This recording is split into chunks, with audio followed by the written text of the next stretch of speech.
people, people feel free to introduce yourself and jump in with questions or, about what you have, from your point of view concerning NFTs. Yeah, I had a quick question. As artists, do you think it's more profitable to actually start releasing NFTs of songs versus albums, considering that you will get paid every time that NFT is then sold again, and those might even replace royalties at some point in time? Yeah, I mean, I think the marketplace has evolved to where it's really a good idea to release songs regardless of the format. We did our last record, Sear. We released 10 singles before we released the record, and just because it is a singles-based market, right? And I have a 19-year-old daughter, a 15-year-old son. The way they consume music is very different than the way I consume music. However, I will say that we did an interesting experiment with my daughter when she was young, and we got her a vinyl record player in her room, and she was allowed to go down and pick out 5 records out of my collection.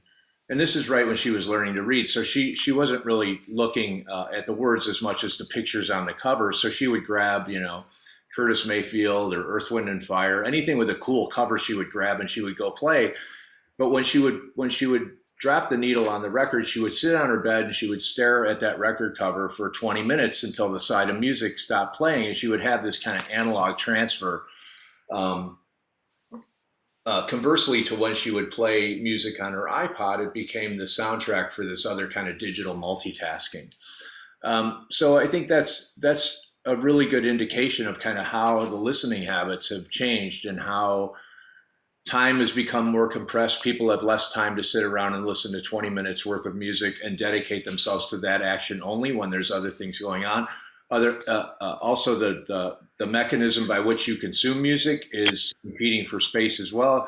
You're listening on your phone, you're getting emails, you're getting texts, you're getting all of these kind of disruptive things that disrupt the experience. So it makes more sense to listen for 3 to 5 minutes than it does to kind of parse out 20 minutes if you're a young person. I mean, my daughters generally listen to music in between classes, on her way to class, in between something, walking to lunch, those types of things, and then casually listening while she's doing other kind of chores. But yeah, so I think, bite-sized chunks is kind of the rule of thumb right now, as opposed to these kind of, I mean, and just to throw the whole thing, throw ourselves under the bus, the Pumpkins just recorded a 33-song, 3-part album with a complete story behind it and a narrative. And we're figuring out, trying to figure out how we're going to release it. And it seems to be pointing in the direction of being episodic, right? Like each song will represent a specific episode of the story, and there may be an NFT component with that kind of deepens the narrative, or it may be wholly released as an NFT. We're not sure right now. We're not planning on releasing it till late next year, so we've got a lot of time to think about it. That's right, yeah. But yeah, I do think, to Chris's point about crypto and decentralization, I think music is always kind of a follower when it comes to that type of stuff, right? We renegotiated a streaming deal in 2006 while our record company was still convinced that the CD. No, I think it's the other one. I'm sorry. Oh, I think We got a hot mic. the hot mic on Chris or something. Oh yeah. So sorry. So the record business or the music business has always been a little bit behind the curve, but for some reason with NFTs, they seem to have jumped on at the same time as anybody else. And I guess that's really just a consequence of economics. Yeah, I just wanted to add that I saw you guys play the Rosemont Horizon in 1996, and that was my first concert on the Melancholy Tour. So this is a big treat for me. Oh, nice. Yeah. Yeah, I mean, it's interesting now with 33 years of history behind the band to have seen these kind of long cycles of, what you're talking about, consumption, live shows, what represents an interest in a specific musical entity. I mean, my daughter discovers music through video games. She discovers music through other mechanisms that weren't. I'm not saying they weren't around, but they just weren't the normal way where you would discover music. You would discover music at the record store or word of mouth, or you would go to the Metro or the Rosemont Horizon and see a band, and you would catch the opening band, which you really liked, and you would become a fan of that opening band. It was a much more organic process, I think, than it is now.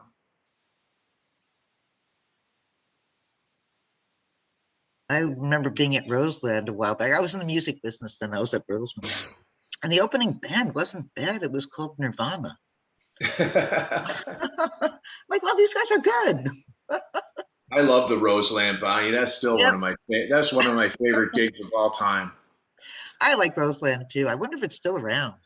I don't think so. I think it's something else now, but it was a great venue. It was one of the best places to play in New York for sure. Oh, it was a great place to be too, especially since I was backstage, which is always fun. So anybody else want to jump in with a comment or a question? Or I just joined super late. I had a call that ended at 10. It's Sam. I know both you guys. And hey, Sam. Hey, how's it going? Good to see you. Yeah, good to see you too. I figured I'd drop in. I will say this is probably my only call this week or this month where I log in and the first words I hear are Curtis Mayfield. That was awesome. I'm not going to have many of those. That alone makes it worthwhile. I literally logged in. I hear Curtis Mayfield, and I'm like, "What?" Yeah, I must be in the right place, right? Anyway. so, Michael Diotter, do you want to talk about what you're doing and your experience, how your NFT experience at present?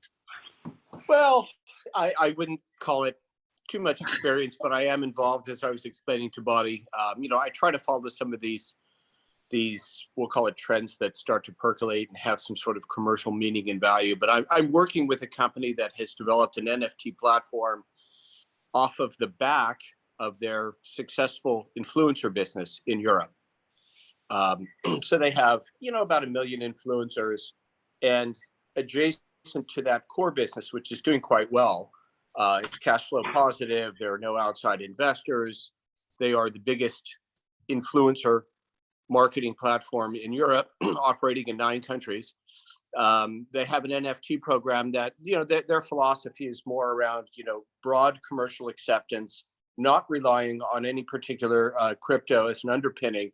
So they've, started to create and allow for two-way interactions. So if you're a fan of a notable influencer, even a micro influencer, you can make requests of them to have them do digital signatures. So I don't know enough about the space. As I said to Bonnie, I've been around tech 1.0, 2.0, and 3.0, and I've kind of seen a few things, and I tend not to get on the bandwagon.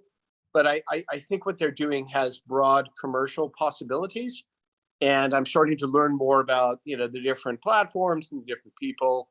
The company is called Indahash. Inda, I-N-D-A hash, Indahash. That's the social media platform, influencer platform, and then their offshoot of that is called Indastars. So that's basically it. I think I know your partner as well, Jan, in the consulting firm. Yes. So I just looked at that company yesterday, Mike. When I think you had emailed Jan and Jan emailed me. Yes. So yeah, they're based in Poland, right? Correct. Yeah, it looks amazing. Yeah, and I think to your point, I think, look, what's the next level of ownership is authentication, right? And being able to tokenize and validate, the specific property. Is really, I think, what's attractive to the consumer, right? There's so much more meat on the bone when you know that something is real and it's uncorruptible in the blockchain, and it's forever, and you own a piece of it, and you're even able to lease parts of that out at some point or hang it into your virtual museum. Those types of things, I think, they're exciting for the younger mind that can really navigate that stuff. I'm not claiming that I'm that person. I'm very much leaning on my kids when it comes to that stuff. Right. But they tell me it's real, and I tend to believe my kids more than I used to believe my product guys when I worked at LiveOne. So they were always my secret product testers. But yeah, I think I think those guys are onto something. I think that's that's kind of the right way to do it. I mean, I think they're not really backing the truck in the dock. They've got a reason for being. They've got a place at the table just because of the network they have. Yes. And I think that's really going to be where you see where you're able to kind of quantify early value of these platforms. Like who are they representing? What's their lane? I was looking at Brady's company early on. I got pitched that company early on, very sports focused. I know Favre is doing something with Sean Finnegan here in Chicago. There's a lot of people dipping their toe in the water, but again, I think it's going to come down to kind of how you silo this stuff out and what lane you occupy. And if you can be kind of true to an identity within the context of NFTs, I think it allows people a little bit clearer way to look and shop for these things and a little bit more clear idea of what they're kind of getting. Great, thank you. That's good feedback, and I concur. Again, like you say, they're not backing the truck up to the dock. They're not trying to mint a collection and monetize that. They want to make this broadly available to people that have some or want to have some sort of connection or interaction with these influencers, and we'll take it from there. If the larger and the broader that it becomes available, the more that people rely on their platform, it could become interesting. So that's really it. Pleasure to meet you. I haven't seen Jan in years. Bonnie knows we were connected back in the Newco days. Oh yeah, through Alyssa Hambrecht, who I have known since high school. So. Sure. So yeah, I knew Alyssa when she was doing Barn Raiser and those companies, and she had the restaurant for a while that we used to use. Yeah. She's doing well, and her husband Bob and I go way back too. So pleasure to meet you. Tell Jan I said hi. I'll shoot her a note. Absolutely. And yeah, and if anybody, I mean, I know as much about NFTs as anybody else. I mean, I don't really, we really haven't dipped our toe in the water to the point where I have any more understanding than anybody else. So I'm just as much here to learn about stuff as everybody else. So if anybody else has anything to say, please chime in. Well, I'll leave on that. I'm not leave, but I'll finish in saying that the founders, Barbara and Blas, are very dynamic. They're very professional. If there was any value to scheduling a 20-minute call or demo, if it could serve your purpose in any way, that's great. They don't need money. We're not raising money. I'm involved in another corporate development activity with them. But they love to explain what they have, and they're trying to bring it and make it more recognizable in the States. So yeah, I would love that, Mike. Please set that up. Okay, great. Done. I had a related question, and that is when you're doing the creative process, there's so many tools and techniques that you can go through and use. Have you found any that are translatable to investing? And if so, kind of what are they? I was wondering if you could walk us through that.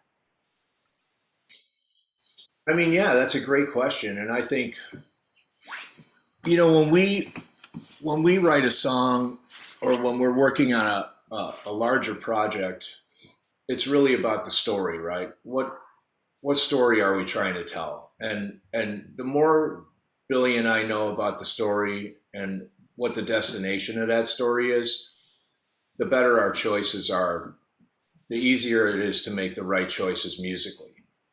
So we lean heavily on, like we talk a lot about old songs, Cole Porter, Rodgers and Hart. We talk about those songs and how they were constructed and how succinct the story was.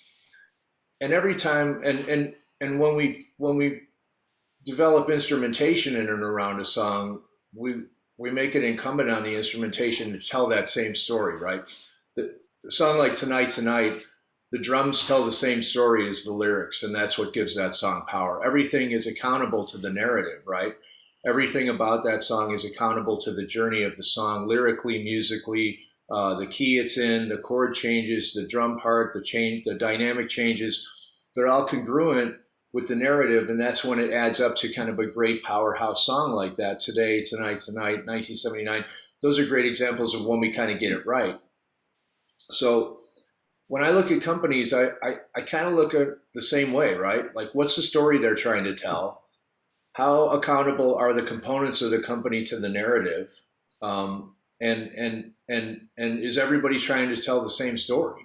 And that it's not always easy to find those components in a company, but those are the type of kind of high level things that I look for as a musician. I'm always looking for things that are in harmony, that have a rhythm, that are concurrent with their user base. So which are the same things we look for when we write music. I don't think it's really that different. Good technology will have a rhythm. It'll have a narrative. It'll be in harmony with its users.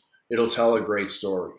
Sometimes it's a very simple story, but profundity doesn't know any bounds, right?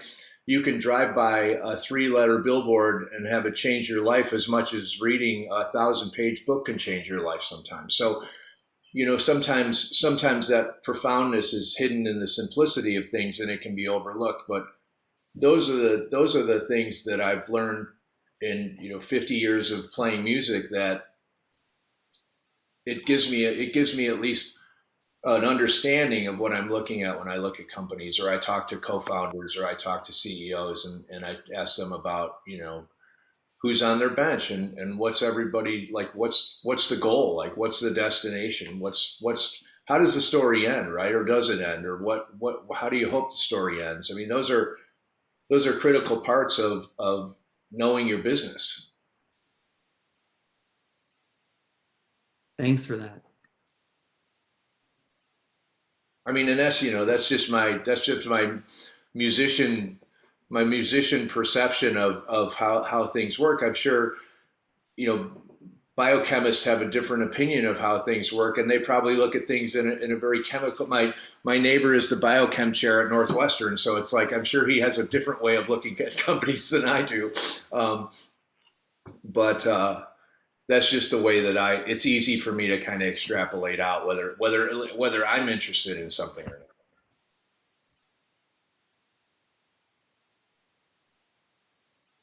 That's awesome. Thanks. Yeah, I love the way you put that into musical terms, because it's the same with an investor pitch deck, and I might write a newsletter around that just to spell it out so that people will understand, rather than the usual 10, 15 slides problem solution. Thank you for that.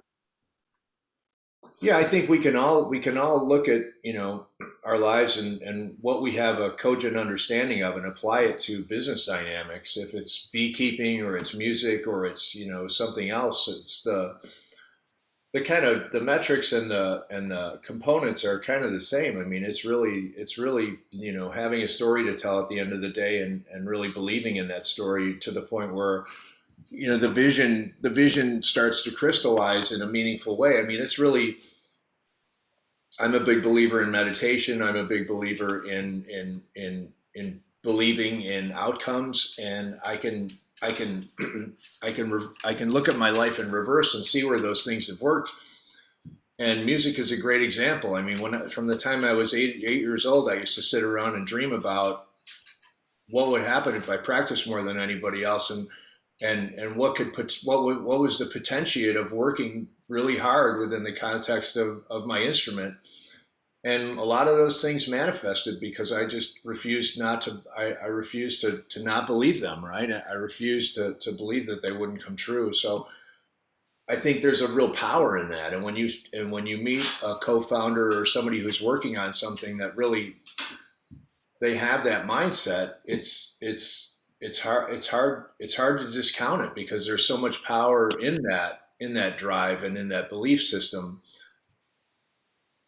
I mean, it's the same way when people say, I mean, everybody knows somebody that like bad things happen to all the time, and they're always like, oh, I knew this was going to happen. Well, you kind of premeditate it by being that way. And you can also premeditate outcomes by having faith and enjoying the feeling in and around the success of that endeavor. Quiet. Sorry. My attack poodle.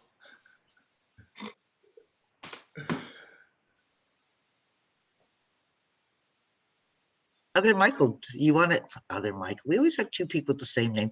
Do you want to ask a question or talk a little bit about your NFT journey at the moment? Briefly. Are you talking to me, Bonnie? Yes. Well, actually, I'm thinking about what Mr. Chamberlin just said, and what for your benefit, Mr. Chamberlain, what I'm doing is I'm a World War II historian, and I'm studying the confluence of imperialism, colonialism, postmodernism, or nascent postmodernism and modernism are my themes of what I'm doing. And what I study is the Strategic Bombing Command of World War II, and I'm telling the story of the Strategic Bombing Command through the lens of a great uncle of mine that went missing over Tokyo in 1945. And what I was thinking about is how all of my story does coalesce around those themes of imperialism, of the confluence of imperialism, colonialism, modernism, and postmodernism. And I really appreciate the way that you structured how all of the elements of the song have to fit together. And I really like that. Now, that's what I'm mulling on right at the moment. Sorry, Bonnie, I know that's not an NFT question. No, that's fantastic. Me too. That's where my brain is at. That's super interesting, Michael. My dad was in the Army Air Corps, so my dad followed his brother into World War II, enlisted at 17, lied about his age, entered the Air Corps, was on a B-29 stationed in Guam, and was a recon photographer. So at the late stages of the war. Was he in the 3rd Photo Recon Squadron then? It's possible. I'm not sure. I would ask. I'm the youngest of 6, so I'm like so far from it. But I could ask my brother. But I used to wear his uniform around the house. But yeah, probably very closely linked to your uncle. Was there until the very end, and then my uncle Mike actually served under Patton. Under Patton in Germany. Yeah, you said he was on Guam? That's right. Then he would have been on the 3rd Photo Recon Squadron. And then I do have some stories for you. I discovered, and he just passed away, but one of the photo bombardiers of the 3rd Photo Recon Squadron, I talked to him, and I discovered a truly unknown story about Nagasaki and Hiroshima through him and the 3rd Photo Recon Squadron. So I'd be happy to talk with you and explain it to you offline, because if your uncle, it was your uncle, right? My dad. Your dad. If your dad was there and you have photos, diaries, letters, or anything like that, it would be really illuminative, because that squadron did some really unique stuff, including flying Japanese over Japan to screw with the Japanese defenses and things like that. Yeah. Anyway, I don't want to dominate. Yeah. No, my dad had a crazy crate of photos. He had first-gen photos of the surrenders being signed on the Missouri. The bombing runs over Tokyo with just miles and miles of bombs dropping out of the B-29s. The devastation afterwards, Japanese kids being bribed with cigarettes. I mean, crazy photos. Pictures of all of the planes with their identification on the front and the paintings on the front, the Varga girls and all that stuff. My brother is in control of all that stuff. I'll have to hit him up and see if I can get a digital copy of that, and then we should talk. I don't know if you want to share your email, or I can introduce you to my email. It's up to you. Please do. Yeah. Okay. Fine. Please do. But as far as what we're doing with NFTs, we are looking at non-fungible tokens as an asset management tool right now, because I really want to see how the financial part of this shakes out. As we were talking about earlier with the constitutional DAO that just happened, I strongly believe that that's going to bring the Securities and Exchange Commission into the NFT market because of the debacle that turned out to be. But I think that I think there's big potential for the use of non-fungible tokens in gaming communities. I don't know if you've seen that I was telling everybody earlier about the 0N1 Force game, Oni Force game, and how they raised $3.5 million just selling NFTs, pre-selling NFTs to their game. And then with the aftermarket on OpenSea, they've raised another I want to say 9 million, so 12 million in total, somewhere in that area. Wow. And so it's interesting. I'm really curious to see how this goes, because it could be a really interesting source of revenue out of gaming situations. So. Yeah, my brother-in-law, who's a crypto maniac, he's fully into the NFT gaming crypto space right now, in a big way. So yeah, he's a big believer in that as well. Yeah, I mean, I think, you know, there's an interesting thing going on, and it's a market test like no other we've ever seen, right? We've never really seen a market test like this that's been such a high dollar market test that's really just trying to figure it out, but doing it in extremely lucrative ways. I mean, I don't know if there's any other precedent for this type of economic exchange for something that's so nascent. So yeah, we'll see how it all shakes out. I think for a lot of people, they're potentially sitting on hundreds of millions, if not billions of dollars of IP. I mean, the Pumpkins have 33 years of IP. We have handwritten lyrics to every song we've ever recorded. We've recorded every rehearsal, every performance. We've got the first time we played every one of our songs in rehearsal on DAT tape. We've got our own museum, right? And we've never thrown anything out. We've got laminates from every show. We've got tour books from every show, posters from every show. So that's why for us, you know, it doesn't make sense just to kind of jump in and start throwing stuff at the market when we've got this incredibly long and detailed story to tell that we really, more so than the economics, we really want to make sure that it's done in a way that reflects and preserves the true history of the band. Because, you know, one of the things that the internet has done, at least for us, it's allowed other people somewhat to write our narrative, right? People like, you know, magazines or digital magazines will write a story. It'll catch on. It'll change the narrative a little bit, and all of a sudden that catches on. It becomes part of your story that you don't control. So our whole big push right now is to recontrol and regain our narrative and start to tell our story in the way that we know is true, right? As opposed to conjecture and somebody else's opinion of that.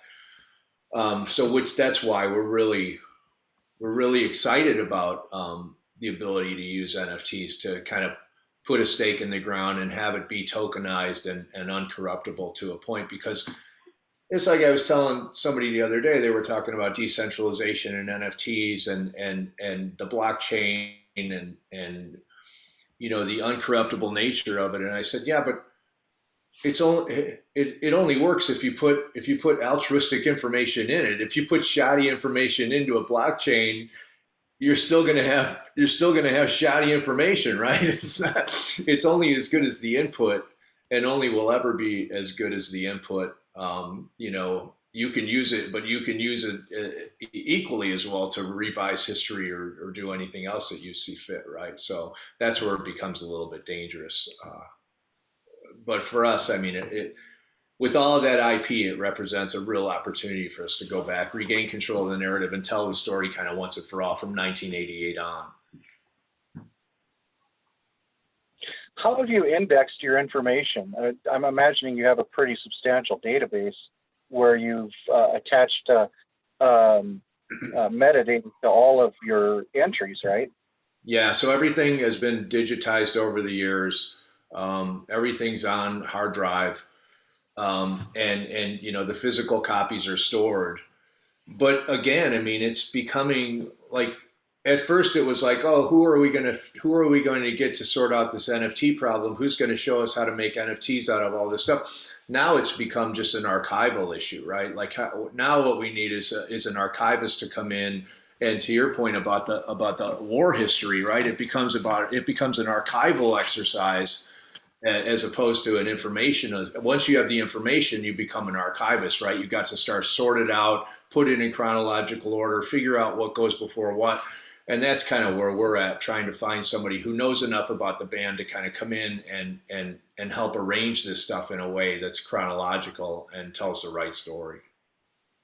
Well, Oh, by the one way- of the things oh. is because, go ahead. I'm sorry. Oh, I just want to say 2 words and sign off. But Jimmy, give me a shout about that, because that's what our software does. It can catalog all that hard drive material, surface all the transcripts, all the faces of who appears, and even things like logos and objects. But that's basically what we do for people. So when you hire that librarian, or even if it's just a kid, a college intern, our software could probably save 80% of their time in trying to go through and scrape all that. I'm fully aware, Sam, of what you guys do. It's just like I got to find the right person first, right? I hear you. Well, you know what? Craigslist is a wonderful tool. I'm still using it. It is fantastic. I've gotten some stellar hires off of that. And for something for kind of a random job like this, I would actually recommend it highly. Nice. Okay, I'll check it out. All right. Anyway, got to run. Thanks, everybody. Sam, before you take off. Yes. Sam, before you take off. He took off. No, I didn't take off. One of the things that, as a historian, there's a technique called Zettelkast. It's a German term, Zettlekast. And what it is it's a 100-year-old methodology on how to do that indexing. It's in early stages of metadata. And so, Mr. Chamberlin, to your point, what I would do is I would hire a historian to come in that understands the Zettelkast methodology, because then they will be able to create the index and then probably move that indexing to whatever it is that, I don't know what you do, Sam, so I don't, but it sounds like it would interface with what Sam does. Yes, potentially. I'm just looking up Zettelkasting. That's a nice tip. Yeah, that's cool. I just wrote that down. Good stuff. All right, I got to run. Thanks, guys. All right, Sam, good to see you. Good to see you too. Talk soon. Bye, Sam. I'm going to head out too, Bonnie. I just wanted to say goodbye, Jimmy. Pleasure. Thank you, Michael. Thank you, everybody. And we'll be in touch via email. Yeah, perfect. Good to see you, Mike. Thank you. Thanks all. And I'll do the introduction. So next,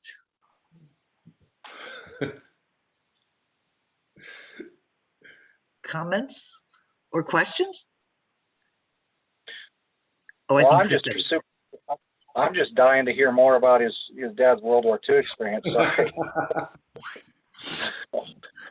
I know. I'm a huge history guy as well, Michael. I love early history though, more Middle Ages, steppe nomads, those types of things. I haven't really gotten much further than that. But I love. Have you heard of this series, The Great Courses? It's on Audible, and I'm a big fan of that. It's like 30-minute lectures by university professors about historical subjects. I finished one about 6 months ago called "Music as a Mirror of History," and it talks about cultural sophistication as the foundation for allowing these high points in music to happen. Right, like any kind of high point in music. You can draw a straight line to some type of cultural renaissance or technological renaissance that happens to allow the sophistication of the music to kind of rise up.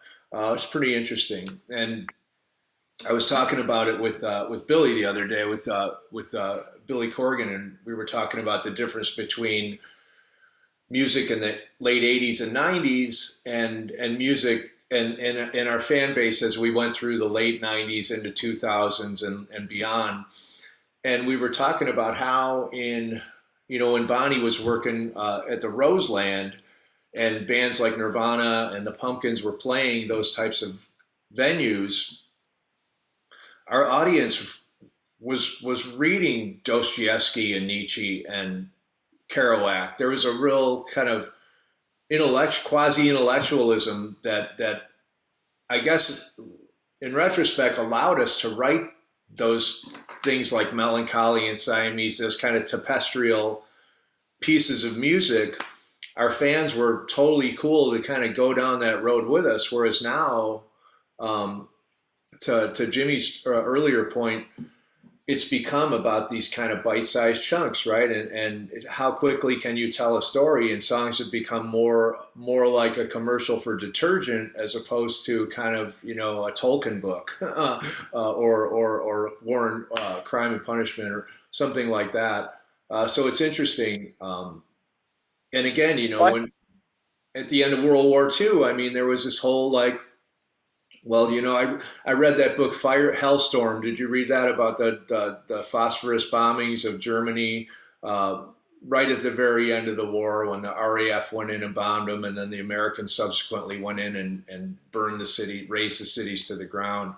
You know, there was a rebuilding that went on in that period that really was interesting musically. And if you look at like what happened post World War II, like in New York, with the new sensibility, they called it, with the kind of dark theater noir that was going on. People were so desensitized from the horror that in order to find solace in art, the art had to be equally as kind of next level, right? Dark, right? So there were guys like Moyers or not Moyers, but Joseph Campbell and his wife who participated in that. Obviously, Warhol came out of the back end of that. But it's interesting how art is always a reflecting pool of those types of situations, whether it be war or some type of intellectual curiosity or some technological revolution. And now, you know, we're living at what some would say is the end of the information age. Like when I read about like the Iron Age or the Bronze Age, generally those ages end with the weaponization of what demarks that age, right? The Bronze Age ends with the weaponization of bronze. The Iron Age ends with the weaponization of iron. The Atomic Age ends with the weaponization of atomic energy. The Information Age, when information can no longer be reliable and it becomes weaponized like it has in today's world, is that the end of the age, or is it just a fourth turning, right? So it's interesting. It's an interesting time right now, knowing the history of those kind of the ends of those ages, and the question like what comes next after information is neutered to the point where you can't believe anything that you read. like what's the next? How do people go on from there? And I guess that was kind of the question when all of those ages ended. Yeah, I see that. Yeah, the intellectual deconstructionism that's going on right now is something that's very worrisome, and it's why your audience isn't reading Dostoevsky anymore. Right.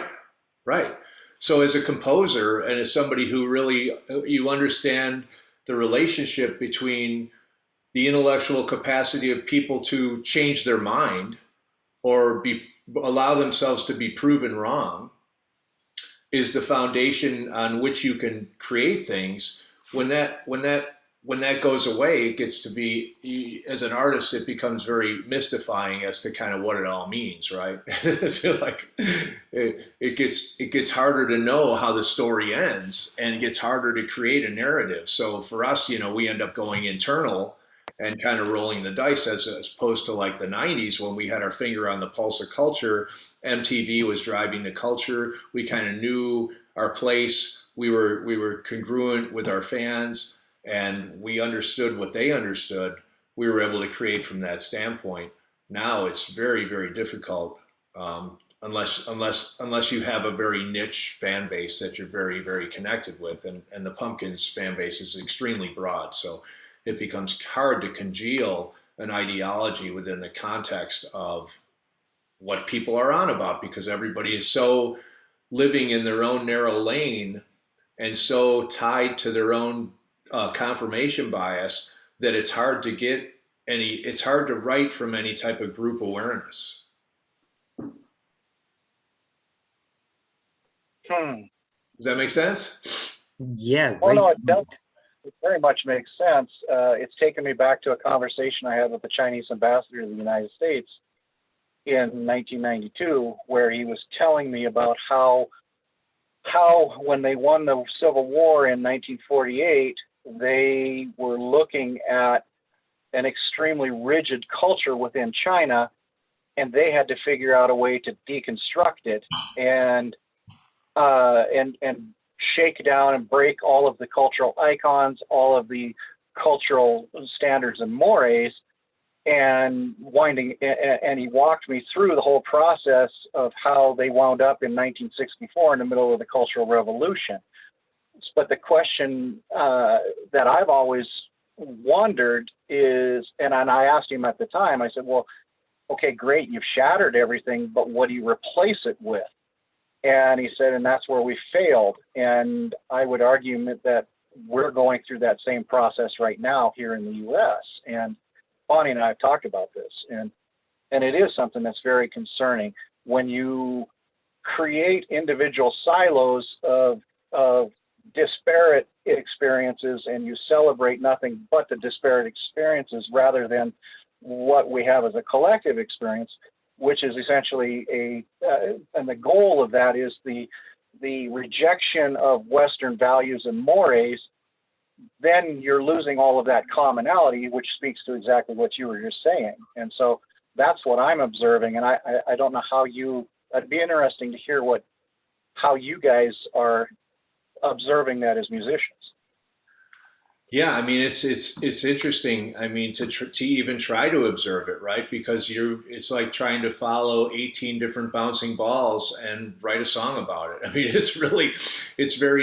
it becomes very difficult. And unless you go inside and you go internal, there's really not much work to do, right? You got to kind of go, okay, well, if the world isn't going to provide me a story, or they're going to make it so difficult to ascertain a story out of what's going on, then I'm simply going to create my own story. And I'm going to go from being a kind of reflecting pool of culture to being a sci-fi fantasy writer. And I'm going to write within the context of the story that I'm creating having happened for real. And I'm going to write about the problems that this story has kind of created and how they get solved within the context of the story, right? So that's really where, this kind of existential art comes from.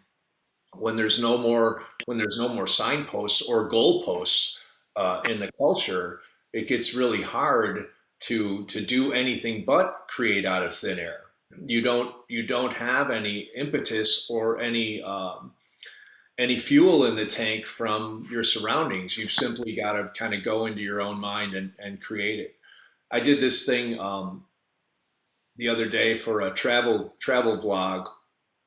And the guy was asking me about Chicago. And I said, I used to feel like I was a part of, I know I've lived here for long enough to know that everybody that lives here, from the time the city was born until just recently, everybody in Chicago, for better or worse, felt like they were part of a story, right? They were part of a long story of this city. And people I know that have lived here longer than I have, and myself included, like we moved back here when our kids were little because we wanted to raise our kids in the Midwest.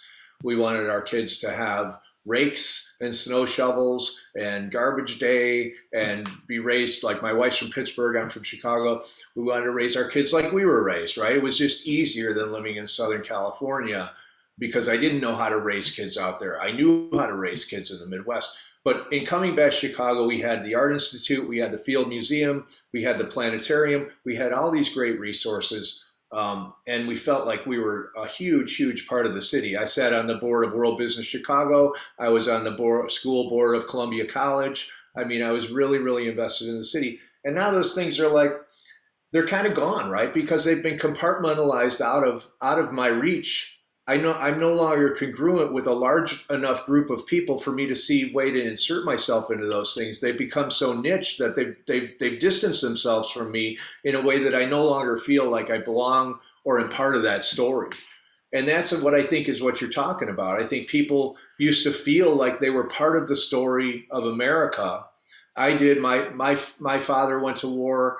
Every father on my block that I grew up in Joliet had been either in the Army or the Air Force or the Navy. All the dads had permission to spank the other dad's kids. I mean, it was everybody had, there was a level of kind of respect in the neighborhood. everybody felt like they were part of something. And I think now when I talk to my kids or young people, or even like you, I mean, it becomes harder and harder to feel like you belong to something that's holistic. Obviously, you can find your niche and your narrow lane, but I think what everybody in America really is looking for is just a reason and a story that they can be part of. And I think that's where this kind of frustration and anger comes from with a lot of people, where they don't know why they're angry. They just know they're angry. It's because they've been taken out of a story. I agree. I had dinner back in July with General Speedy Martin.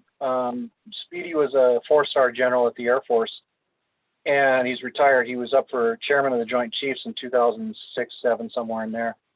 And I told him about the story with the Chinese ambassador, and to exactly what you're saying, his point was, or his response was, it comes down to one thing, and that is, are humans born flawed, or are humans born perfect? And if humans are born perfect, then everything should be equal, and every outcome should be the same, and everybody should have an equal opportunity. But if humans are born flawed, then they have to look to some other source for their redemption and forgiveness. And he was saying that is really the argument that we're looking at here when you look at the modernist versus postmodernist argumentation. And that it's funny that the if humans are born perfect argument results in nothing but division, and the humans are born flawed argument results in unity. And that's where it comes back to that story like you're talking about, where if you are born perfect, then you can focus on your own story. But if you're born flawed, then you have to find ways to cooperate with one another and have a common themed story that everyone can relate to. Anyway, that was just a conversation I had to exactly what your point is. I mean, and you're right, everybody is moving away from a grand narrative, which is the crux of postmodernism. They disbelieve grand narratives to the extreme. Well, that's it. I think you're absolutely right. And I think it leads back to like the NFT thing, right? Like why are they latching on to NFTs? Because it's part of a story that they feel like they belong to, right? It's part of a story that they can identify with. I mean, I think, look, anybody that has kids knows that when you set a baby down, really what they want besides food is just to be understood more clearly, right? And that journey continues into young adulthood. Their goal is just to be, my son, he's 15. He just wants to be, he's, an awkward 15-year-old. He's an athlete, gymnast, total jock. He's a clumsy 15-year-old. He still wants to be understood more clearly, right? And it gets confusing and frustrating for him. And I think that's what we all want. We all just, as we go through life, we want to be able to articulate our needs more succinctly and more clearly to others, and have those be able to be understood and honored in a way that gives this journey value. And I think those things are really, at a high premium right now. Nobody feels like they're being understood.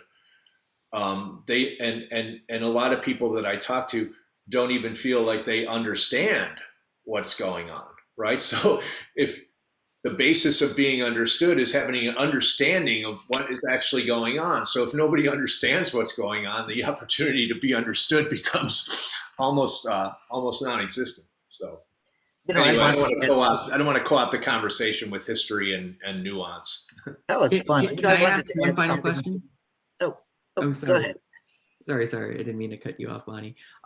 You mentioned something really interesting when you were talking a few minutes ago about niches and artists reflecting niches. And do you think as an artist, it's your kind of job to reflect culture, or to kind of create your own niche? And I was just wondering kind of what do you think your niche was kind of in the early 90s and in that mid 90s period when you guys went from, playing smaller shows to all of a sudden playing 20,000 seat stadiums. What was that niche that you were in? Well, I think, bands like the Pumpkins and Nirvana and Jane's Addiction and those bands, they had their ace in the hole was they really had an understanding of the cultural needs, right? We really wanted the same things as the fans, and having an understanding of social structure and being able to articulate it in music is a very powerful thing. I mean, it's the same reason Springsteen is such a great, huge artist, right? He keys in on something that's extremely poignant for a large group of people, and that's that was kind of what the '90s was about. There was a huge cultural movement. Alternative rock, college music became huge at that point. We went from being the kind of underdogs to being mainstream within 3 years. So it was interesting, and it was really on the backs of this cultural connectivity that we were able to kind of tap into. As far as what the job of the artist is, I look at it like you would look at an author, right, or a writer. I mean, is the job of the poet is to create poetry, not necessarily to create a certain type of poetry. The job of the musician is to create music, not necessarily to create a certain type of music. I mean, you can start to distill that down, and I play in a jazz quartet and a quintet. So when I play that type of music, I guess you could call me a jazz musician. But for me, I consider all music kind of music, right? I don't think that you can call it the job of the artist to reflect culture or to point out inconsistencies in the habits of people. But I think it's part of a job or part of the job. It can be for somebody like Bob Dylan. But I mean, there's plenty of other people who write about things that are non-cultural, right? And they're not part of things that go on every day. There's fantasy music writers. There's historical music writers. I mean, Gordon Lightfoot wrote, Wreck of the Edmund Fitzgerald. I mean, it's whatever kind of comes out, it's whatever the download is. It's just for us, that's kind of where we landed. And those are the things that we all feel are important to us. But I don't think you can quantify it in a job description like that. I think popular music's job is to be a reflecting pool of the culture that consumes it. And I think that's when it succeeds the most, is when it hits it right. But any other music is up to the creator, right? I mean, I can write music about. I'm a huge bird watcher. I can write you 20 songs about bluebirds and blue jays if I want, and I'm still a musician. So again, I mean, it's really it's like, like Michael. I mean, he's a historian, but he's settled in this kind of specific period of war history, which is extremely interesting to him. And by doing that, he'll be able to uncover the minutia in that other people would gloss over, right? And that in and of itself is composing. Well, my ultimate goal is to just beat my classmate that did Band of Brothers. Yeah, so everybody has a dark secret goal too, and he just revealed his. So yeah, if you really like Nomads, check out Nomads of the Steppe on the Great Courses. I think you'll like that one. Oh, I did read that one. That's amazing, right? Steppe Nomads. I finished that about 2 months ago. Oh, okay. Barbarian Steppe Nomads, right? Yeah. Scythians and such. Oh yeah, it's amazing, right? I mean, it's amazing how much, China got credit for everything, but it really was brought from the Middle East, right? From Iran and those parts, the nomads, the spoked wheel and the cuneiform writing and those types of things. And yeah, I'm a big fan of that stuff. I mean, where else would I ever meet somebody that read the Barbarian Steppe Nomads, but on Bonnie's Morning? That's right. If you come to DC, the Freer Sackler Gallery has a lot of those artifacts. So whenever the normal times happen, and I'm using that as a plug to get you guys to come on tour and DC as well. So They just finished the tour. I know, but I missed them. Yeah, we're actually looking at early spring of next year to start working again. We're excited, and then we're actually making another record next year, and then we're going to start doing a big world tour, hopefully in October. So you'll see it at some point. I better book you before that. Book you again before that, right? Yeah. I've got to. Well, I'm around this winter, Bonnie, but Okay. come March, I'm going to be gone. I'll send you some dates for February. It's always fun because I like the way the topics it's whatever, and why not? That's an open forum. Well, I think it all it's all part of the social construct that we're talking about. I mean, I think things that are interesting to people create interesting ideas. I mean, it's for me. I don't see tech and music and NFTs and all this other stuff as different silos. I see it just as life, right? Just as one big kind of pot. And the same things that make one thing great are the same things that make another thing great. I mean, we all want the same things, right? We want accountability. We want to be understood. I mean, we want things to make sense to us and to have utility and those things. I agree. You know what I was going to say earlier is when you were talking about perfection and are people perfect? Yeah, people really are perfect for who they are. It's just that a lot of people don't realize that some people are perfect assholes, and that's the way it's true. That's the way it is. Yeah, I couldn't agree more. Do you live in New York, Amy?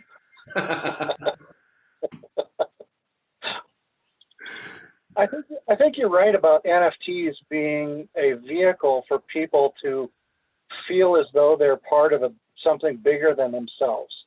I like that, and I hadn't really thought of it in those terms, but I see it completely. Yeah. Yeah, I mean, I think look.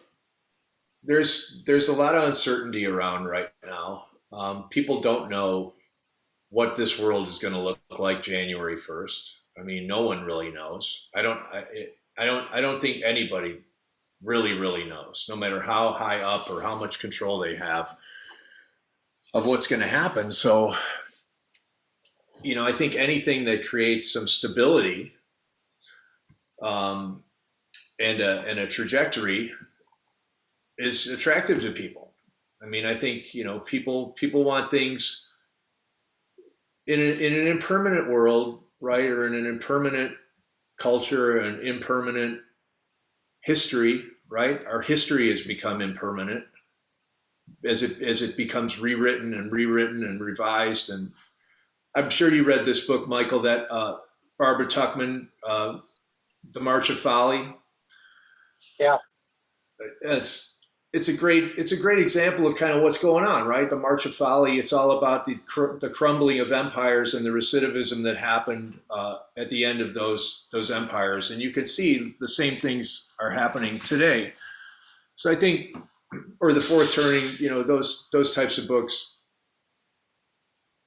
But I think people are looking for, in an impermanent world, they're looking for permanence, right? They're looking for anything that gives them permanence or anything that they know they can confidently think is going to last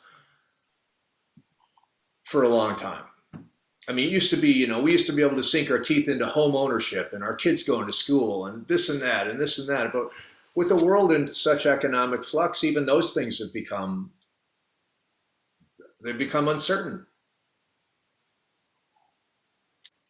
Yeah, the number of cultural touchstones, well, I mean, they're being shattered. And as I said, that's what the Chinese ambassador said, that, he said that their goal, and this guy was somebody who was, a close confidant of Chairman Mao. And so I asked him, is this what's coming from Mao? And he says, yeah, this is exactly what comes from Chairman Mao. And the problem that they faced at that time was that their culture had been static for 800 years, and they were essentially 8 centuries behind the West, and they had not gone through the Reformation. They'd not gone through the Industrial Revolution. Mm-hmm. And they had 15 years. I mean, they're looking at the end of World War II in 1947, where their culture was stuck in the 12th century, and we've got atomic bombs. How are they going to compete? And So they shattered all of their cultural touchstones. And it's interesting watching China right now because they don't really have that uniformity other than the Chinese Communist Party right now. So interesting concepts. I'm going to have to mull on these. This is good. I like this. Thank you. I know that we're running over time. Yeah. Jim, do I have to call you James now? I can't call you Jimmy. Any last comments, or does anybody have one last question they'd like to ask if you have time for it? I have time. I don't have any questions. Okay. Only answers. Well, that's good. So anybody have questions? Tommy, Jimmy, here's your chance. I have so many questions, but I don't want to belabor James. Oh, it's a small room, and that's why we're here. Okay. I'll ask one that's not related to the topic, but what is the song that you're kind of most proud to have written? If there's one that stands out. I mean, that's really, that's kind of a loaded question. I think it gets into, crystallizing a moment in a life, right? I mean, it's like saying, like, I loved you most when you hit a home run. After that, it was kind of downhill. That was more difficult. I'm thinking about the journey of difficulty to actual, contentment with you as an artist. Was there one that, started off that was so hard to actually like crystallize into an idea that when you finally got it down into like a form that could be playable, that you were really proud of it for that moment?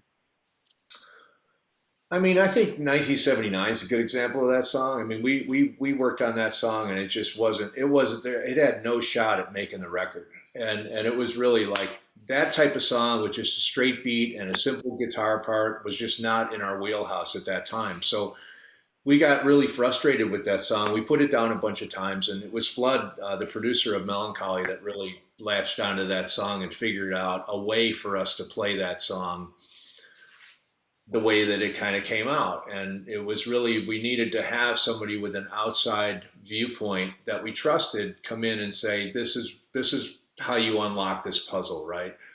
And it was really Flood that, suggested, look, let's have Jimmy play over a drum machine, have it very simple, no drum fills, which was completely out of our wheelhouse. I mean, all of our songs had crazy amounts of drum fills and guitar solos. And, Flood really challenged us to try to create something simple that still had an identity to it. And I thought, I had my doubts at the beginning, but by the end, it was no doubt that it was going to be a huge, huge song. So that, that song represented our mantra used to be, it's the 10% more that you do that makes things 100% better, right? And that's kind of how we still operate. We look at everything as like, okay, once you've finished, now the work kind of begins, right? To go back and re-examine and figure out. On the other hand, like songs like Tonight were written, like Billy sat down at the piano and wrote that song start to finish in the morning. He brought it in at noon, and by 4 o'clock, that song was done. I mean, so there's examples of kind of both of those types of working mechanisms. One where it's just kind of delivered via download and you just understand it somehow, which is one of the great things about being an artist. And the other one is like breaking rocks, right? You're in like the salt mine trying to figure out how to make the song work, but you just may not have the skill set, or you haven't evolved as a musician, or don't have an understanding of that type of music yet. And for us, it's really about when we have an issue or we hit some type of roadblock, it's generally an issue of languaging, right? Like we need to re-language something, or we need to remove something or add something, or re-examine the drum part or re-examine the guitar part, figure out another way to say the same thing. And that usually leads us down a road that bears fruit. So it can be a long process. But we always find that it pays dividends, and we ended up, even if we don't end up with a great song, we end up with a better understanding of what we do, which is kind of the goal anyway. I have a quick That's awesome. Thank you. time. Bonnie, do we have time? Oh yeah, go ahead, Tommy. Hey, I was on your last visit to Bonnie's breakfast, and I remember you having a great conversation with everyone there. So I have a comment regarding some of Michael's discussion with you, Jimmy, and sort of the changes in the way people are understanding their own culture or, history. I loved history. I studied it when I was younger quite a bit. So this is really interesting to me. I also listened to Smashing Pumpkins quite a bit when I was younger. So, but I actually, I think when you look at it from like a geopolitical standpoint, or when you like read Twitter or whatever, obviously it seems like people are losing it a little bit, whether it's their cultural touch points or not. But an interesting thing that I've experienced personally is that when you talk to people who are maybe not involved in geopolitics or not involved in Twitter and this larger conversation, it sort of is opening up a lot more freedom for them to experience like a more intricate sense of context. So yes, maybe they don't have the required bomb to compete with a particular context, but because of that distraction, they've also forgotten how they would normally try and compete, and how they would normally try and better their culture or expand their horizons by interacting with a different culture. And so it's like sort of all of this noise is allowing people to go back and create a more intricate, complex story, and to remember how they would normally translate their skills to a particular context. And I think that that's actually what's unique also about Smashing Pumpkins music, which is that there is this ability to be relevant, but also detach and create an extremely intricate story where everything is sort of fit together. And so, I don't know where NFTs are going, but I do know that underneath this sort of like digital detachment that people are experiencing and other types of detachment, there is this re-understanding of creating their own story, which I think, at least when I listened to Smashing Pumpkins in the 90s, that was one of the first groups that allowed you to detach and create an intricate story. So I just wanted to point out that there's that similarity there. I don't know exactly how it translates, but I think it is an exciting time for NFTs, for Smashing Pumpkins, and for also people's understanding of how to strengthen their own culture because of that despite the detachment. So Yeah, I mean, I think that's a great observation. And I see the same thing, man. I see the same thing on Twitter, on social media. But what I will say, like even going back to the story I told about my daughter listening to records and as opposed to her listening on her phone, I think where the confusion and the disconnect is that people are trying to solve analog problems using digital mechanisms, right? And culture for the preponderance of time has been an analog experience, right? Culture moves as an analog. People touch each other, people hug each other, people love each other, people hate each other. It's never been at 50 from continent to continent. Combat has always been trench to trench, right? Or bomber to city. I mean, this digitization of solution, I think, is an impossibility, in that what people really want is to be understood and to be unified in an analog way. That as a biological entity, those are things that we absolutely need to do to survive. We need to be with each other to live. And we can't do that digitally. No matter how much we feel like the digital version of that gets us close to people, it will never get us close enough to survive as a species. And that's where I see like it's reflected in the way that people consume music, right? You can't solve someone's life problems with 140 characters you need to know that person, and you need to go and have coffee with that person, and you need to go and hold hands with that person. You need to go and really listen. Like the thing that defines a great jazz musician, whether it's Miles Davis or Charles Mingus or McCoy Tyner, is they're great listeners, right? They were incredible artists, but what separates them from everybody else, Bill Evans, was their ability to listen and react conversationally in real time. And that's why jazz has so much humanity in it, right? Even though there's no lyrics, blah blah blah. Once you get into it, you understand that it's really a reflection of all humanity in a way that like anything goes. It's improvisational, it's conversational, it's really rooted in this kind of it's rooted in this self-value that allows people to feel that no matter what their choices are, there's a purpose behind them and there's something right about them, whether they be congruent or incongruent. Like Miles Davis is famous for saying, there's no wrong notes in jazz, only poorly chosen ones, right?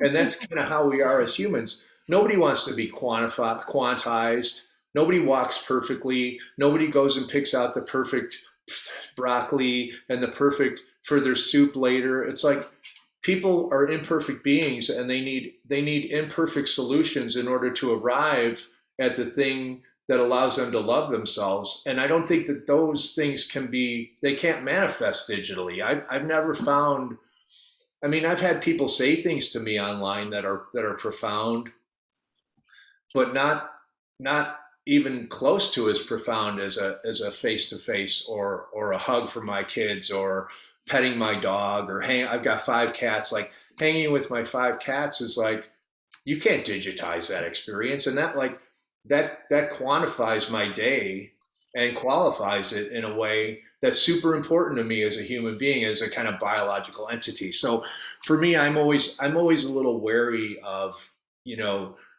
if you got a hammer, you're going to use a hammer, right? If somebody shows up to fix your house with a hammer, they're going to use a hammer, right? If all they got is Twitter and Facebook and all these that's what they're going to use to kind of solve these problems. But not all these problems, I feel, are solvable in the digital construct. I think a lot of the things we're dealing with are super analog, right? The things that digital is doing is driving us further apart. It's compartmentalizing things in a way that don't need to be compartmentalized. My daughter goes to Sarah Lawrence College, so she was talking about she wants to be a playwright, so she's studying to be a playwright. We were talking about college life, this and that, and somehow we got talking about like job applications and all the box checks that you got to check, right? And I ran a company for many years, and I know like the difficulty in hiring people. I said, look, in the world we need to get to, a job application won't have anything on it. It'll just say, do you want to do this job, right? Yes. It won't say, are you this? Are you that? Are you this? Are you that? Do you do this? What do you think about this? Blah, blah, blah. It's like when you ask those types of questions, you just start to disallow humanity, and you start to perfect things that don't need to be perfected, right? I don't need to know anything about you other than like you're a good person and you're into what you're doing. Well, yeah, I mean, I think the status quo, like from my perspective, this is why I like tech. The status quo just doesn't understand tech. Like if you have a computer, understand all this information and actually log it properly, you don't need to start categorizing people in 10,000 different ways. Right. The efficient thing, which is to like feed people and like give them work and not waste money on administrative nonsense. So yeah, this is why I believe in tech, enable tech, be responsible, but don't assume that like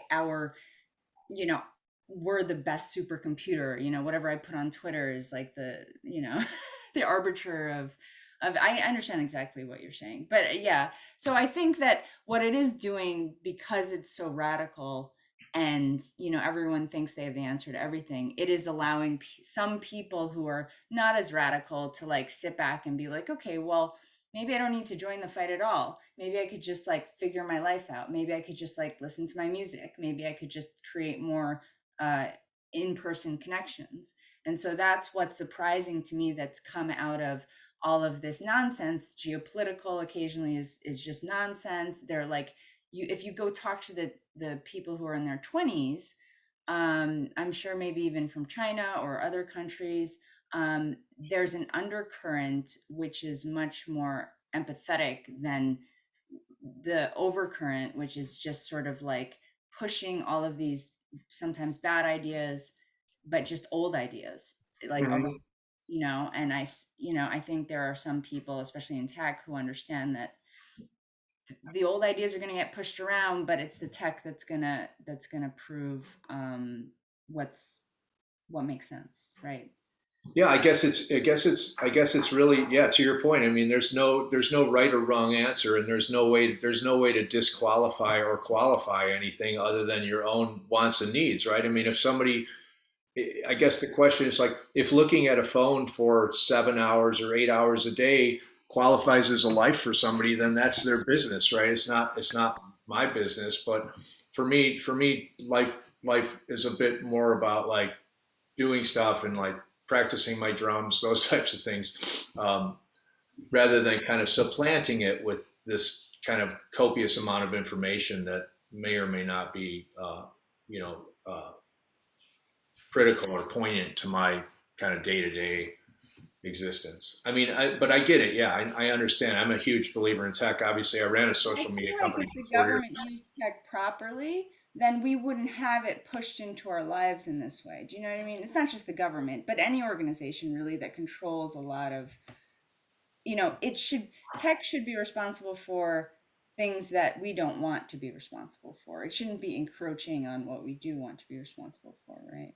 Yeah, I would completely agree with that statement. Yeah. Well, good talking to you. Good to see you again. Miss you.